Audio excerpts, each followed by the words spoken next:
Welcome to the Global Investor Podcast, a show that focuses on helping foreign investors enter the lucrative U.S. real estate market. Host Charles Carillo combines decades of real estate investing experience with a professional background in international banking to interview experts in all areas of U.S. real estate investing. Now, here's your host, Charles Carillo. Welcome to another episode of the Global Investors Podcast. I'm your host, Charles Carillo. Today we have Brandon Silveira. Brandon is a fourth-generation farmer and real estate investor.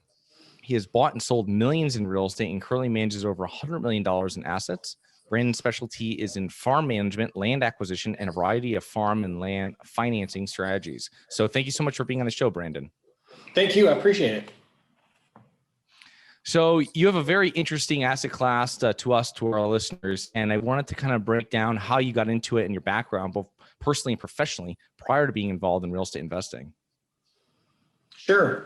We are, like you said, fourth generation farmers, so kind of born into it, I suppose. Went to college and got an agricultural degree, and came back and started working with my dad, doing some custom farming things for other farmers, and started buying land and selling land, and just getting to know the intricate details of farmland and different farms and whatnot. So that's kind of how, it got started.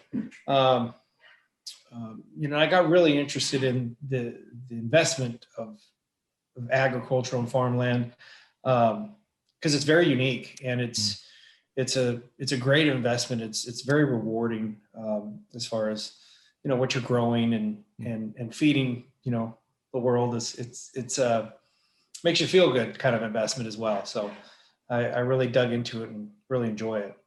Awesome. So you obviously fourth generations into this, and what was your first real estate investment, and what was it, and how did it turn out? Well, see, my very first real estate investment was actually a rental house. That I bought.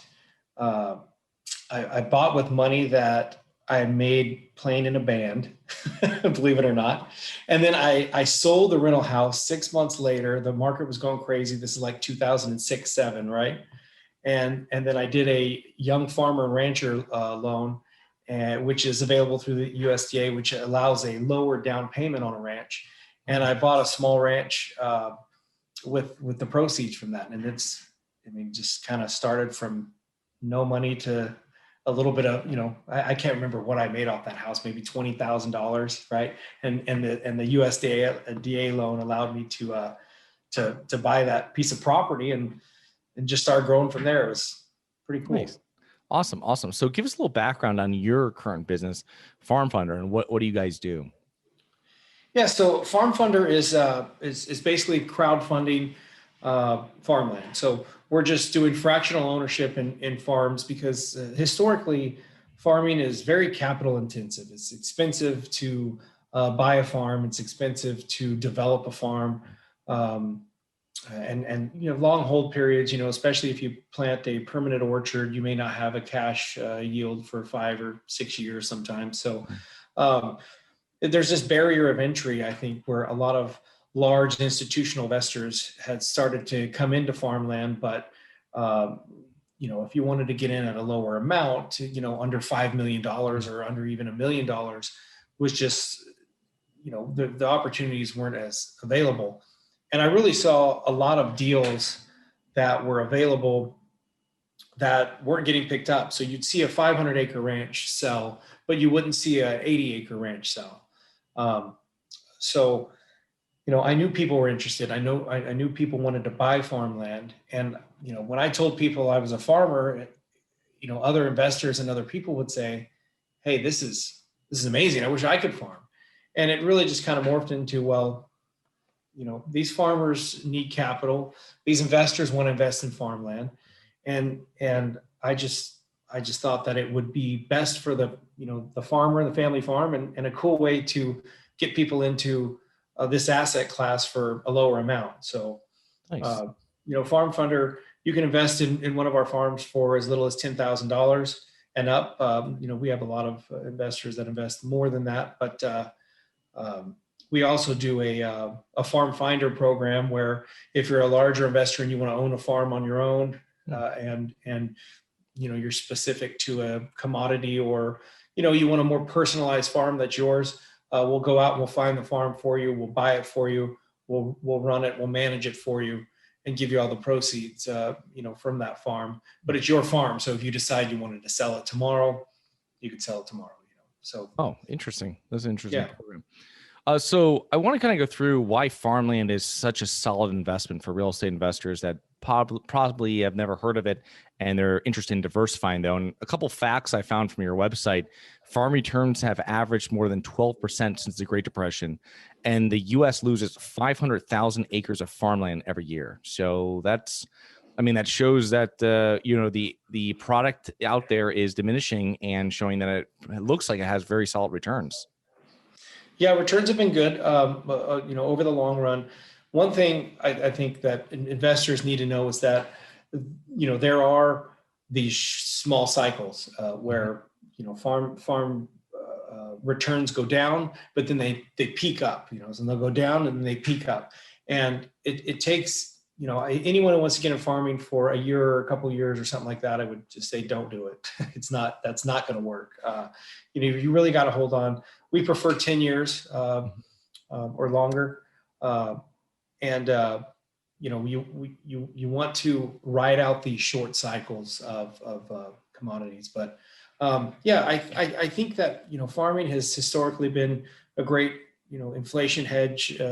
You're producing a product. It's a hard asset, right? And the hard assets, as you've seen with the excessive amount of money that's going around, have been peaking. It's been kind of crazy. And then, when the dollar gets weak and you see that inflation, the commodity that you produce, those prices tend to go quite a bit higher with inflation. So I think that's, one of the reasons why farmland has been such a good investment over time. But it's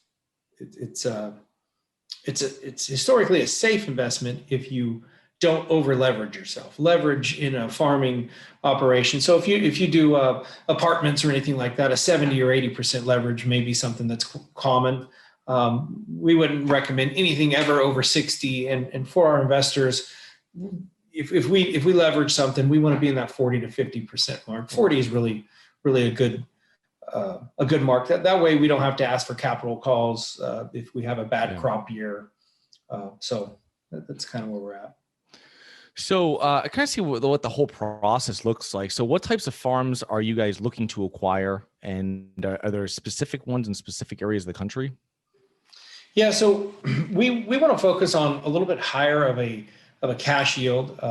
So if we're not developing a farm, which would be buying open land and developing it to a pistachio or an almond orchard or some sort of nut crop orchard, we want to buy an existing orchard that has a decent cash yield. And then, we were trying to realize that appreciation of the land as well. We haven't been focusing on row crops because, the corn and soybean market, which is finally turning around now, but had been somewhat stagnant.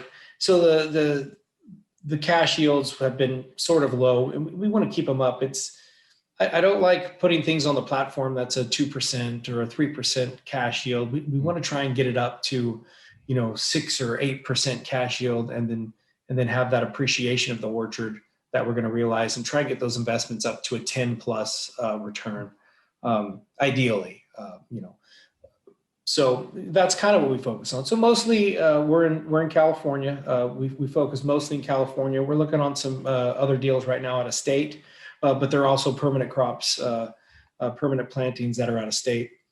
But we really like permanent plantings because they just seem to be strong. You can take advantage of the market when the demand goes up. If the demand goes up for, say, an almonds around the world, you can't plant them and have a crop in 30 days. You got to wait 4 or 5 years. So, there's a huge benefit to capitalizing on owning and producing nut crops when that demand goes up. So that's what we're trying to do in the long run. Interesting. How do you guys usually find your farms? It just depends. Some are pre-funded. We're looking for anything that's off market. Some stuff is coming to us. Sometimes we're searching out looking for land in good water districts, land that maybe we know the farmer wants to sell through word of mouth. Some stuff we do find through brokers. Mm-hmm.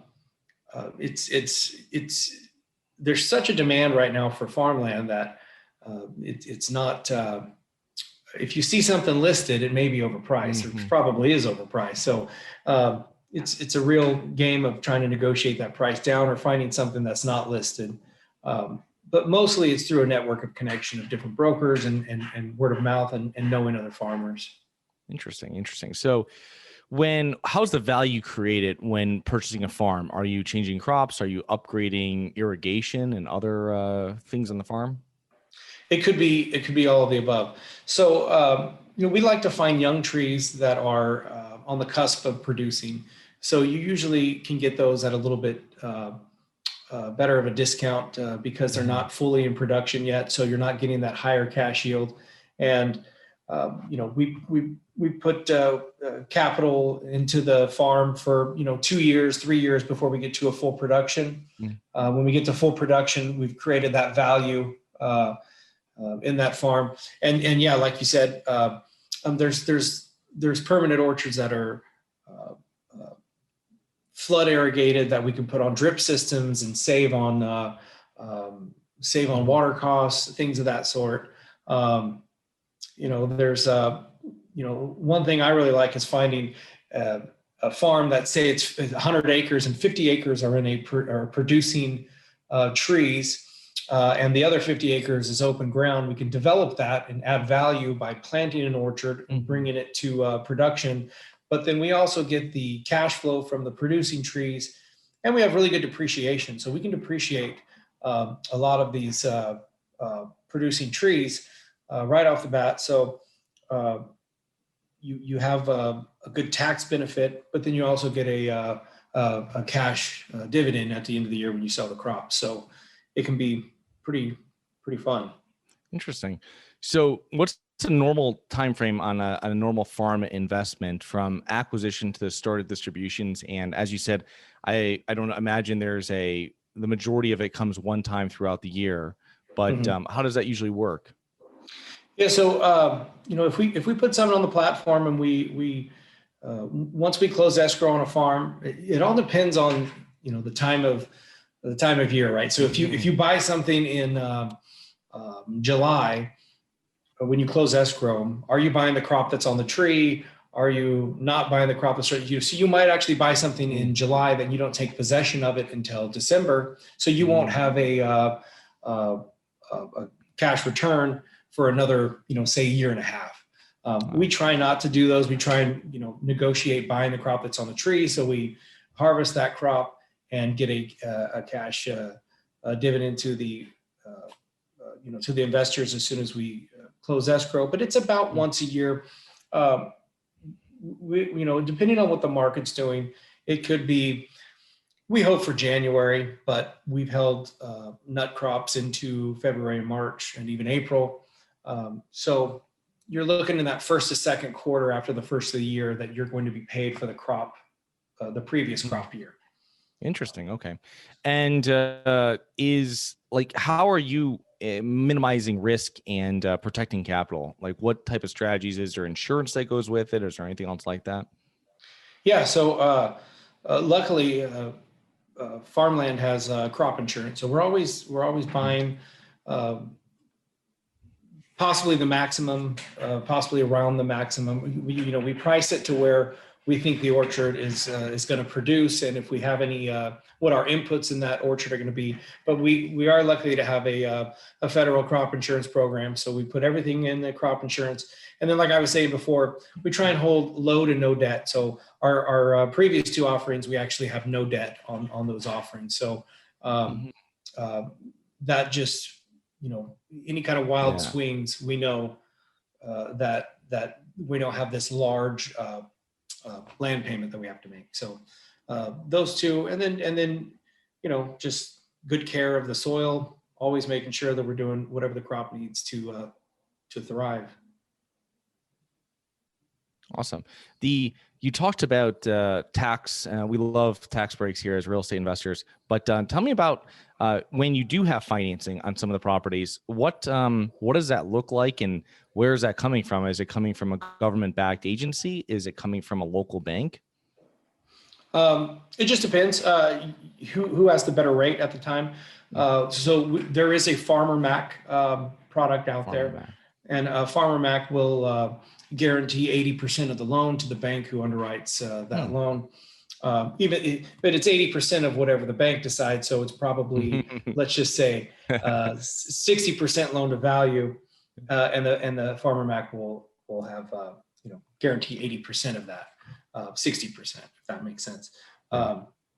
We've done quite a bit under that model, and there's also the federal land bank program, which was enacted by Congress many years ago, and it's sort of a co-op. So when you buy through this bank, the federal land bank, you become a member of the co-op, so you get dividend payments back, and they're very competitive. And one thing I like about the land bank loans is that's all they do is agriculture. They do nothing other than agriculture, livestock, dairies.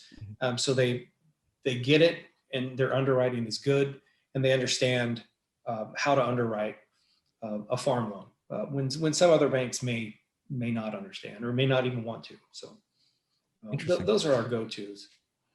Nice. I like the idea of having very little, if any, leverage on it and going long term. So what is the exit strategy with these investments? Is it that you're holding it for 10 years and then you're selling it? Are you holding it for 10 years and holding it for even longer than that for cash flow? Usually, what is your plan from the beginning? So depending on what we invest in, we have a set exit period. So for example, we bought a young almond orchard, and we have a 10-year exit period. And we want to, we put 7 to 10 years because we want to have that sort of, we may get out if the market's good in year 7 and the appreciation is great, we may want to get out. If it's not good that year, maybe we saw a dip in commodity prices, we may wait till year 8. But we want to have a defined exit period where we just sell the farm completely and move into something else. Now, we do have some development opportunities that we're developing from scratch. So we're putting some pistachios in now, and the pistachios will not produce until year 6, 7, and 8 when you get to a full production. So you're holding on to a lot of cash, but the appreciation of these pistachio orchards is very good right now. So we're buying the land at a good price. We're putting the inputs in to develop the orchard and holding on to it, for till year 5.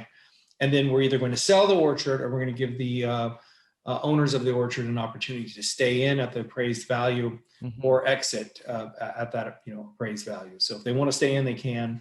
If they want to exit, they can get out and realize all that appreciation. So we try and structure it so there's options.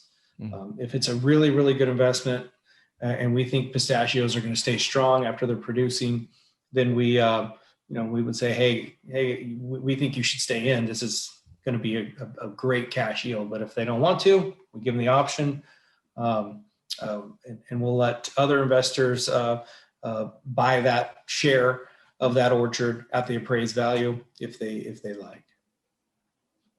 Interesting.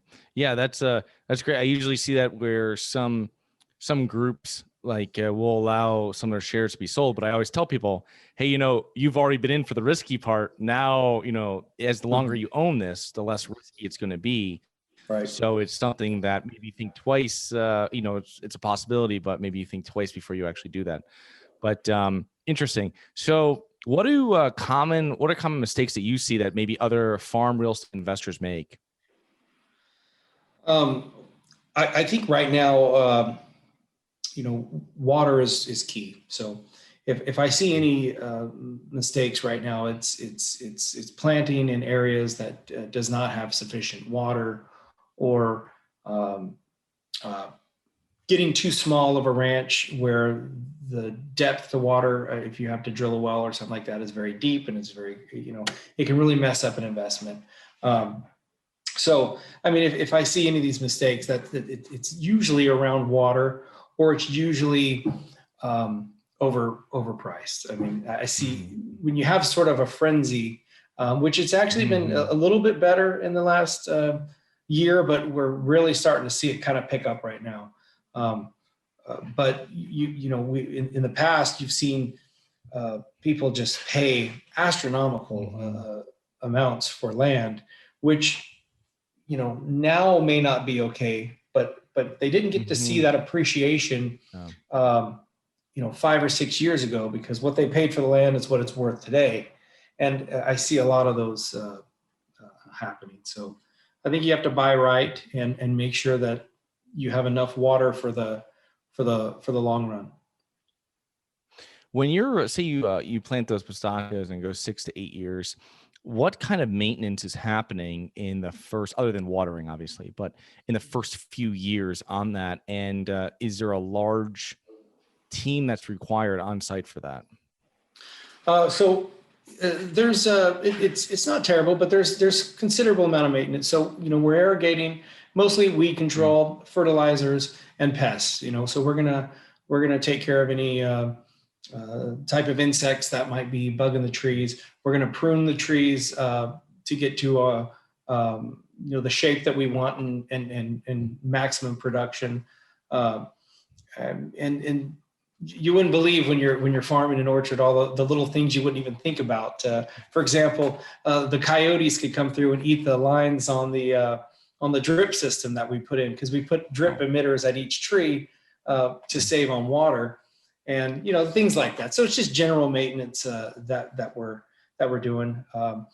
It does require quite a bit of tractor work and labor, but we're working in economies of scale here. So we're taking care of a lot of land. We're hiring crews that, for example, to prune our pistachios that are pruning 20,000 acres. So they come through, they prune our pistachios in a day, they're out, they go to the next farm. So it's a lot of work, but it's very manageable when you're in it. Is there any do you guys do any wine vineyards or anything like that out being in California? We don't offer anything currently. The wine market has not been great lately. I think a little bit of overproduction of wine and didn't see some of the demand that we thought was coming, but I think it will be a lot better in the future. But we personally have not done any on FarmFundr. I personally have some vineyards, and they're okay. They have not produced as well as the nut crops have here in California. Now I'm also speaking of certain regions. You go to Napa, completely different. You go to the Paso Robles area, and depending on if you're what region you're in Paso Robles, on the west side or the east side, and the prices of grapes are completely different. So it's very, have all these microclimates that are priced accordingly, right? According to the quality. So it's a whole different game. I would love to put some really cool vineyards on the platform, but we just haven't found anything that's worked yet. As I think there's an emotional aspect to vineyards and wine, but I don't want to, unless I don't want to put the risk up there, Yeah, that's awesome. It's just interesting to see, because you go to these places and you see these vineyards and stuff, and you just wonder as an investor in other parts of real estate, kind of how this works and what kind of margins and how you do any of this, how you're pricing anything. So it's very interesting. But what do you think are some of the main factors that have contributed to your success, Brandon? Passion. I mean, it's I love it. When you have nothing to do on Sunday, you go to the farm and you look around and you see what's going on. So I think that's probably the number one reason is you have to really enjoy it, especially in the agricultural world. At times it could be unforgiving, but it's it's really a cool occupation to be in, whether you're buying or actually farming or how you're doing it. But I'd say that's number one. Interesting. Yeah. Unlike other real estate investments, what you're dealing with every day is not people, not tenants. So that's actually that's a nice change from that. So how can our listeners learn more about you and your business, Brandon? The best way would be to go to the website, go to FarmFundr.com, and there's no E in there. So that's FarmFundr.com. Send us an email at info@farmfundr.com. We're here daily. So we'll any questions you have about anything we're doing or just in general, also when we have investors, we encourage them to come out and take a look at the ranch. Mm-hmm. We've had people come by and take a look at not just their ranch, but hop in and do a tour of just all the different commodities that are growing around here. So we want to make sure we can accommodate, anybody in that way. If they want to come out and take a look, because it is pretty cool. Yeah, it sounds awesome. So thank you so much for being on today. I'll put all those links into our show notes, and looking forward to connecting you here in the future and hopefully out on one of the ranches. Thank you. I appreciate it. Hi guys, it's Charles from the Global Investors Podcast. I hope you enjoyed the show. If you're interested in getting involved with real estate but you don't know where to begin, set up a free 30-minute strategy call with me at schedulecharles.com. That's schedulecharles.com. Thank you. Thank you for listening to the Global Investor Podcast. If you like the show, be sure to subscribe on iTunes or Google Play to get new weekly episodes. For more resources and to receive our newsletter, please visit globalinvestorpodcast.com. And don't forget to join us next week for another episode. Nothing in this episode should be considered specific, personal, or professional advice. Any investment opportunities mentioned on this podcast are limited to accredited investors. Any investments will only be made with proper disclosure, subscription documentation, and are subject to all applicable laws. Please consult an appropriate tax, legal, real estate, financial, or business professional for individualized advice. Opinions of guests are their own. Information is not guaranteed. All investment strategies have the potential for profit or loss. The host is operating on behalf of Syndication Superstars, LLC exclusively.